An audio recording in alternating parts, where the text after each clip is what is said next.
রবিবার সকালে মোংলাহাটে ভয়াবহ আগুন লাগে। হাওড়া থানার অন্তর্গত মোংলাহাট এলাকার মডার্ন হাট বিল্ডিংয়ে 3 তলায় আগুন লাগে। সকাল 9টা নাগাদ হাটের ব্যবসায়ীরা প্রথমে 3 তলা থেকে ধোঁয়া বের হতে দেখেন। স্থানীয়রা হাওড়া থানায় খবর দেন। ঘটনাস্থলে পৌঁছায় দমকলের 8টি ইঞ্জিন।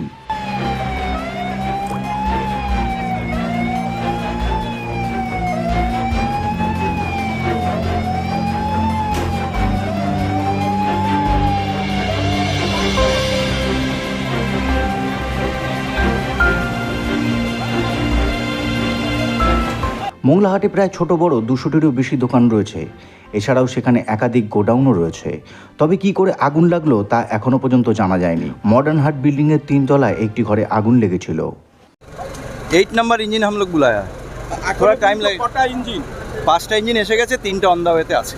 ঠিক আছে, কি পরিস্থিতি বুঝলেন? পরিস্থিতি এখন আগুনটা মোটামুটি ধরে নিয়েছি আমরা, সেটা আর বাইরে যাওয়ার কোনো ব্যাপার নেই। যেহেতু উপরে ধোয়া আছে তাই একটু অসুবিধা হচ্ছে মেকআপ করে নেবো। কটা রুমে ধরেছে? आग दिखा है कहीं पर भी? একটা आग कहीं पर भी दिख पाया है? হ্যাঁ হ্যাঁ হ্যাঁ পায়া।